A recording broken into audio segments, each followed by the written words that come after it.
पूरी ज़िंदगी बहुत काम कर लिया है। अब आपका आराम करने का समय है। अब तो आपकी बहू भी आ गई है। पूरी घर गृहस्थी की जिम्मेदारियों को बहू रानी को सौंपिए और आराम करिए।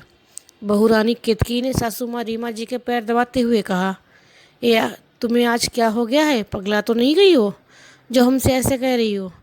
हम क्यों अपने घर की जिम्मेदारियों से छुट्टी ले लें? अभी तो हम भले चंगे हैं हम। रीमा जी ने बौखलाते हुए कहा, अरे मैं तो रोज़ सुन सुन कर थक गई हूँ।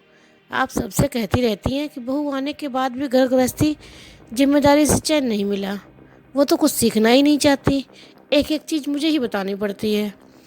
तो उसमें गलत क्या कहा, सही तो कहा। माँ जी, आपको याद है एक दिन मैंने आपसे बिना पूछे अपनी मनपसंद टमाटर आलू की सब्ज़ी बना ली थी, वो भी अपने मायके वाले स्टाइल में, और घर में सबको बहुत अच्छी लगी। लेकिन आपको सब्ज़ी तो अच्छी नहीं लगी, लेकिन ये खल भी गया कि मैंने आपसे बगैर पूछे सब्ज़ी बना ली, और वो भी सबको इतनी पसंद आ गई कि सब कहने लगे कि माँ, आपने भाभी जैसी सब्ज़ी कभी नहीं बनाई। उनकी बनाई सब्ज़ी बेहद स्वादिष्ट थी। अब से सब्ज़ी तो भाभी ही बनाएंगी। आपको बहू की तारीफ़ कैसे हजम होती? आपने तुरंत उसमें नुक्ता चीनी निकाल कर बता दिया, अपने मायके का स्वाद मायके में ही छोड़ दो। यहाँ जैसे खाना बनता है वैसे बनाओ, और आइंदा अपने मन से कुछ भी उल्टा सीधा बनाकर रखने की ज़रूरत नहीं है। पहले मुझसे पूछो, मैं जो जैसा बताऊंगी वैसा ही बनेगा। मैंने भी आपकी आज्ञा का पालन किया। छोटा सा काम भी होता तो मैं आपसे पूछ कर ही करती। खाने की नाप तोल भी पूछ कर ही बनाना पड़ता, क्योंकि ज़रा सा कम ज़्यादा हो गया तो भी सामत मेरी ही आनी है, क्योंकि कम हो गया तो मायके में होगा ही नहीं। क्या जाने सबको भरपेट खिलाना। ये सुनती जब ज़रा सा भी ज़्यादा हो जाता तो मेरे पति बेटे की कमाई, मेहनत की कमाई यहाँ बर्बाद कर रही हो। वो भी बचा हुआ कोई नहीं खाता, वो सिर्फ बहू के हिस्से ही आता है। उस दिन खिचड़ी बनानी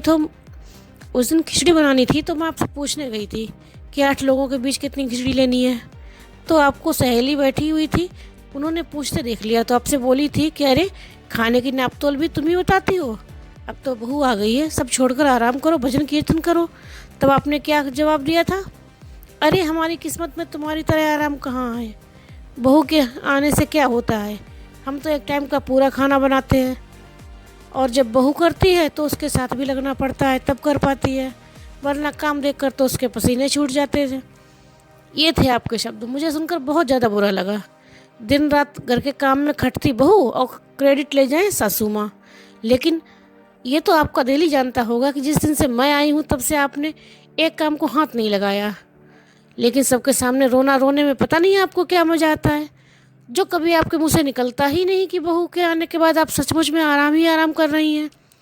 इसलिए अब से मैं आपको घर की जिम्मेदारियों से मुक्त करती हूँ, और अब अगर काम मैं करूँगी तो सारा क्रेडिट भी मैं ही लूँगी, ज़बरदस्ती आपको नहीं लेने दूँगी।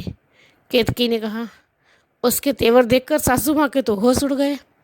दोस्तों, इस कई घरों में ऐसा होता है कि बहू कितना भी करे, लेकिन वो सबके सामने यही कहेगी कि उन्हें सब कुछ उन्हें ही संभालना पड़ता है, बहू कुछ नहीं करती। आपको क्या लगता है?